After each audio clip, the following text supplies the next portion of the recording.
Alors, petite vidéo très courte aussi sur la division de nombres à virgule. Petit rappel encore, je le rappelais dans la vidéo de la multiplication, même chose avec la division. N'oubliez pas que la loi des signes fonctionne encore, c'est-à-dire plus divisé par plus donne un plus. Je peux la réécrire encore une fois, je vais prendre le temps. Ceux qui se souviennent de la loi des signes, ben, vous pourrez avancer le petit vidéo, là, pas besoin d'attendre que j'ai fini de faire la loi des signes, de la réécrire. Donc, vous voyez, négatif divisé par positif me donne un négatif.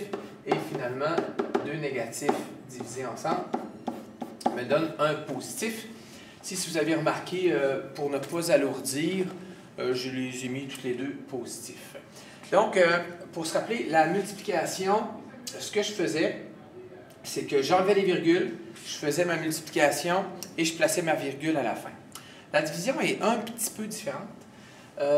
J'aime pas diviser quand je vois des virgules. Moi, le conseil que j'ai à donner, il y a certains enseignants qui n'utilisent pas tout à fait la même méthode, mais le principe est le même. Ici, j'ai 14,4 divisé par 0,12.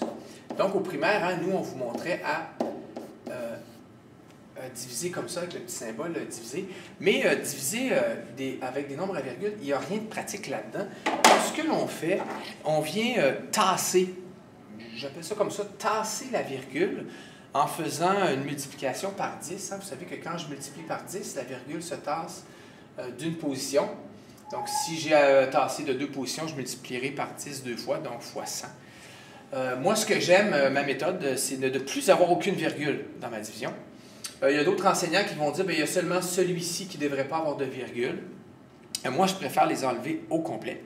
Et ce qui est le fun en enlevant au complet, en tassant ma virgule, c'est que la réponse que j'obtiendrai sera directement la réponse parce que si je multiplie lui par 10 et lui par 10, je ne change rien à ma division. Donc, la réponse que j'obtiens, c'est déjà la bonne réponse. Donc, moi, ce que je fais, je ne me pose pas plus de questions que ça. Je regarde ici. J'aimerais bien que cette virgule-là se tasse d'une position. Donc, je vais la tasser, mais si je tasse celle d'une position, je dois tasser en même temps celle-là. Mais là, on remarque qu'en tassant ici ma virgule d'une position, elle sera toujours là. Hein? J'aurai 144 divisé par 1,2. Je pourrais peut-être l'écrire pour être certain qu'on comprenne bien ce que je viens de faire. 144 divisé par 1,2. Donc, il y a encore une virgule. Il n'y en a plus ici. Bien, il n'y en a plus. Il y en a une à la fin, mais on ne la met pas. Donc, la virgule n'est plus là.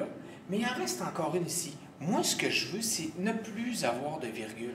Pour que mon cerveau soit sécurisé, puis qu'il regarde ça, puis qu'il dise « Ah, ben, c'est comme au primaire, j'ai plus de virgule, ça se fait bien. » Donc, je vais continuer à la tasser. On va tasser elle. Mais encore une fois, si je tasse ici d'une coche, d'une position, je dois faire la même chose. Puis bien sûr, en tassant une virgule à la fin d'un nombre, je devrais y ajouter un 0. Donc, ça veut dire que ma division qui semblait compliquée au début, 14,4 divisé par 0,12, j'ai échappé mon crayon, en fin de compte, revient au même que de faire cette division. Celle-là, celle-là et celle-là, c'est trois divisions qui vont donner la même réponse. Puis si vous ne me croyez pas, prenez votre calculatrice pendant que vous êtes en train de me regarder calculer et vous allez voir que ça arrive au même. Donc, combien de fois 12 dans 14? Je l'ai une fois. Je soustrais, il me reste 2. J'abaisse mon petit 4, 24. Je l'abaisse. Combien de fois 12 pardon, dans 24? Je l'ai deux fois pour 24. Il ne me reste rien. J'ai un petit 0 à descendre, il ne faut pas l'oublier. Combien de fois 12 dans 0? Bien sûr, je l'ai 0 fois.